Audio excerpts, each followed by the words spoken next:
That was my question, bro. Like, at what point do you feel like it's good to take your employees on a vacation, just give them, like some days off to Yeah, rest up and stuff like that? dude. And Yeah. is it like that important for a business to continue working, for their employees to keep working at a better efficiency because they're getting, like kind of good results? Yeah, so like when I first became like a business owner, I guess you could say, or a CEO where I'm in charge of people, and I never had this kind of power before, and it's all new to me. I'm very, very young doing this, and like a lot of people, I'm in charge of a lot of people now, and it's really, really difficult. So I kind of have to learn and go as we go.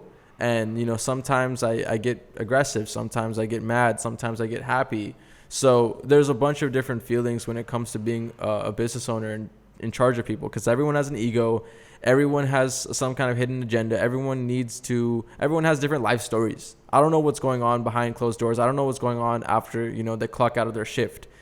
Someone's probably having family issues, personal issues, they're sick, whatever, their girlfriend left them, whatever. So people have personal issues, and I try to make it a really comfortable environment where people want to show up to my office every day.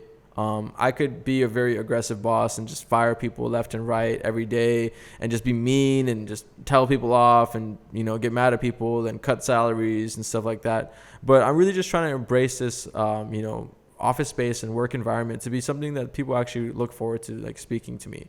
When I come to the office, I want to be able to, oh, Isha's finally here, not, oh, Isha's here. You know what I mean? So there's two different ways that you could say that word, that sentence.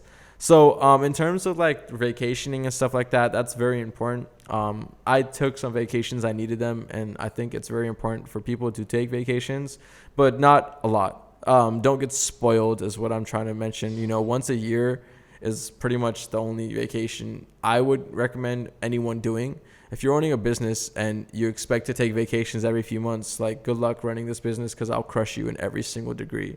The beauty about what I'm doing is I'm finally get to the point where I could automate it, so I could go ahead and take that vacation.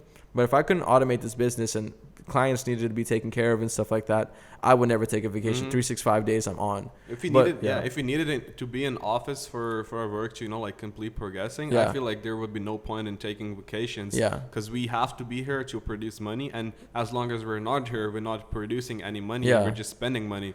Luckily, our business is to the point where it's digitalized. So even when we're on vacation, we can squeeze 4 or 5 hours in to go ahead and get to work as well. So we'll be making money while we're at Maldives, and I pretty much think the trip will pay itself off, if not more. Yeah, we're just like a roaming circus. We're just a roaming business. We go everywhere. We could do it. We could do it everywhere we want. We could go to Bali. We could go to Dubai for like 2 months, 3 months, and we could literally one just laptop, good internet connection, one phone, and that's it. That's all we need. And watch us make like $100,000 something. On the other side of pedestal, as I'm, I'm his friend. I'm a manager of Fish, but I'm still his employee. As from the standpoint of an employee, you'd rather work for a company where you aren't really working for a company. You're working as like a family. And this office, the general feel that I get, that I'm so proud of, that I helped build, is a family feel. Like, these are all my brothers that are, like sitting here. If they have personal issues, they come up to me. We talk about personal life as well. I know like that's like unprofessional. You should keep professional life away from your personal life. But I feel like once you come to that boundary where it's a brotherhood, bro. Like, no one's getting fired here. Everyone that works hard is just being here for the rest of their lives. And I feel like just making that brotherhood is really good. And if you get rewarded for working hard, I feel like bonuses in salaries, bonuses as trips, bonuses as vacations is really important as well. Because if an employee is working hard, if they're pulling, putting the extra hours in to get something, to get work done, I feel like rewarding their work with vacations, with just small bonuses in their salaries, just keep them motivated. And when someone's motivated, one employee is motivated, 2 employees are unmotivated, that one employee can do more work than the other 2 that are unmotivated, because he just makes his he makes work personal. He makes his work personal, and he does his work in his personal time as well. That, like me, if I'm in university, bro, like I love doing work with this company because I'm getting good returns, because this business is worth it, because this job is worth it. If I'm in university, I'm studying, I get a break, I just look at my phone, just like start doing messaging, start dealing with clients and stuff like that. If I have like a lecture off, 2 hours off, I just get on calls with clients because I love doing business with this company. Yeah, and the reason Moz does that, I can answer that question for you, is because you're very compensated for your time. You're compensated for everything you do for this company. So every time you get on that call, every time you lock in that next client, there is some kind of incentive and there is some kind of bonus that you will see at the end of the month when you do get paid. And that's that's the beauty of it. As a business owner, that should be really important for you. This money that Ish is taking us to Maldives with is an investment. Is an investment into his own team, because we'll feel even if we're paying it off on our trip, we'll still feel kind of indebted to him, in debt to him, that he took us on this trip. He spent his own money on this trip, that we're going to celebrate our work, even though we crossed a lot of good milestones. That is why he's taking us. He told me that the sales team crossed a good milestone. That is why I'm taking you guys on trip. Even though he's doing that, I still feel indebted to him that he's taking me. And after I'm back, and after everyone's back, there is gonna be it's this good mood in office that no one's slacking off. Everyone knows that we've been on a vacation. It's time to go back to work, even though we were working there. Yeah, it's all about the mindset. If you're an entrepreneur and you feel like you're drained, or if you have employees that feel like they're drained, you got to give them some sparks. You got to give them some memories that they're going to remember, not with their families, but with their business family. As soon as they remember those memories with their business family, they're going to have another reason to go hard. For you, for me, for him, for them. Everyone's going to go hard for each other, because we built this, really cool foundation. I promise you, there's no other business that's going to take you to Maldives, free of cost. Maybe there are, but I don't know about them. I don't have a problem doing it, especially if I see satisfaction within the business. And that's just me. Also, another thing that I've noticed with other businesses and other people that I've worked with, there's a lot of discrepancy, a lot of hatred between departments. So if you guys don't know, we are divided into departments. Each department is having to do their own tasks. I'm the manager of sales team. We have a services team. We have a financial team, finances team. We have a content team. We have a videography team. We have a lot of teams. We have a lot of people working in this office that are divided into teams. And I feel like in a lot of offices, in a lot of businesses, there is that kind of hatred that, this is not my task. This is services team's task. I'm the sales team guy. This is not my task. I'm not going to do this. But once this is, a family, I know the guys in services team personally. I know they're working hard. If I have to go, one step that way to help them, it might take 5 minutes out of my time in office, my time, personal after time. That might take 5 minutes out of my time, but that might take a lot of burden off the services team. I'm going to go that extra time because I've been on trips with these guys. I've been on, we've been out eating. Yeah. They would do the same for you. So yeah, it's a perfect workflow. It's a perfect balance between every single person. There's no grudges. There's no hatred. And if there is, I try to fix it. But yeah, these are things that I learned as becoming a freaking CEO. I didn't know any of these things, man. I didn't know that you had to have your employees take breaks, or I didn't even know people took freaking, a little 10-15 minute break after 4 hours of working. I didn't know about any of this stuff, bro. I'm an entrepreneur and I just go hard, bro. I'll go hard for 18 hours straight, and I wouldn't even know it turned into 18 hours. So I kind of had to figure out how this works, and I had to compensate people that work hard and stuff like that. But yeah, that's a really cool topic going forward. Yeah, also another thing, you shouldn't be, as an entrepreneur, stingy with your money. You shouldn't keep money in your own pockets. I'm earning this money.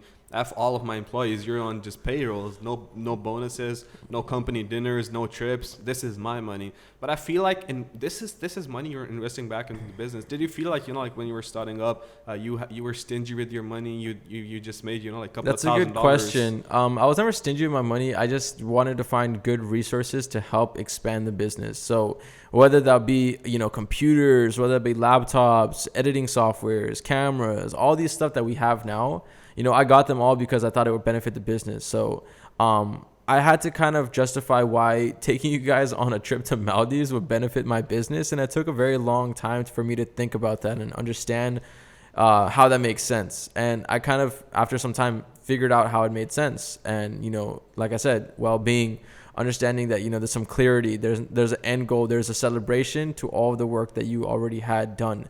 So, that's kind of how you do a checkpoint in a video game. You work so hard and you finally hit that checkpoint. This is kind of that checkpoint where we finally, there's an end to all the work that we done. So that's kind of how I think about there are it. two kinds of investments. There's one investment into materialistic things, and there's another kind of investment into like personality kind of things, but into people themselves. Yeah. Investing into people themselves is really good. Personal You can development. you can invest like a lot of money. You can buy 3 computers, but you can pay 3 people's salaries with that money for 1 month. That is hard labor that you're paying for. Yeah. That is gonna take you far than the 3 laptops you bought, because those 3 laptops aren't gonna have people that are working on them. Yeah, those facts. those 3 laptops are nothing without the people working on them. Exactly. And if you're like if you're going another mile to pay, this brings on to the next topic. I feel like if you have to go if you have to pay a couple of hundred extra dollars to get like someone that is expert in a field. Let's just say Photoshop. If someone is expert in a field that is charging $1,000, but you're getting like someone that is amateur in the field and he's charging $500, who would you get? It's a good question. I am luckily anyone that I hire for anything, I'm gonna know the system expert. Like, I'm gonna be the biggest expert before I ever hire someone. My philosophy is, before you could ever hire someone, you need to be expert in that field so you can teach that person, because they're not gonna know as much as you. So, for example, you're the sales guy, but you learn from me directly. The operations guys, they literally spent weeks training with me, learning the systems. So everyone kind of has that feeling that Ish helped them and put them into that place where they are. Now they could blossom and blow up and, grow into this amazing person that they are. So to answer your question though, is I'll hire the amateur, but because I'm hiring the amateur, I'm already an expert in that field, so I could bring them on and teach them things that an expert already would know, but I could teach the amateur and probably, cut the cost and get the expert title out of their name and just pretty much bring the amateur and turn them into an expert. I like that feeling, knowing that I turned a little kid or someone that didn't know anything about content into like a content creation master. That brings a really good question to my mind. That is like, would you be be capable of changing people? Would you be changing people up if you find a person that is better at a job than the person that you're currently teaching that is charging the same amount of money? If there's 2 people that are kind of novices at the skill that they're trying to learn, and one person's more efficient at learning that skill, he will turn into the manager, and the other guy will manage and train the other guy that's kind of left behind. That's what I did in every department, is that there's 3 to 4 people in every department, and each department I found the guy that excels the most and had him as the head manager, and he trains the other 2 people to pretty much bring them on to whatever he's at, whatever level he's at. So that's how I kind of built it. This is amazing entrepreneurial advice for people that are business owners or people that want to hire employees, is that you don't just fire the people that are not working hard. It's all about time management and all about saving your time. So if you were to hire 2 people, kept them on for a month, and then fire one guy because you don't think he's effective, instead of firing the guy, have the guy that's excelling train the other guy, so you don't have to work on it. He already spent the month in the business, so he kind of knows the idea. Because if you fire someone, it's really, really tough to do that whole cycle again. So the guy that's more excelling, keep that guy and pretty much manage the other guy and have him get him to the level that he's at, and then you evaluate both of them, and then both of them are good now. Let's build a team around these 2 people. Each and every single business is different. Each and every single business model is different.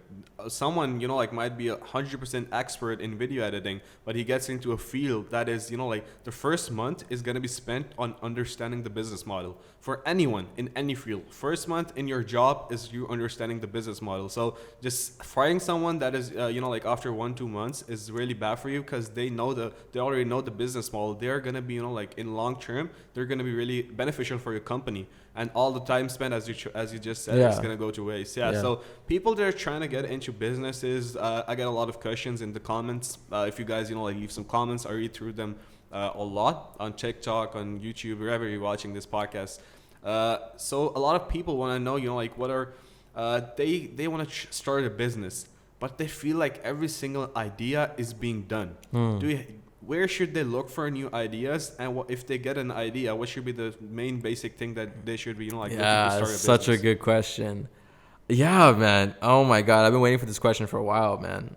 So a lot of people think that there's like the big 3, drop shipping, trading, or like, Forex or something like drop shipping, trading, and fill in the blank.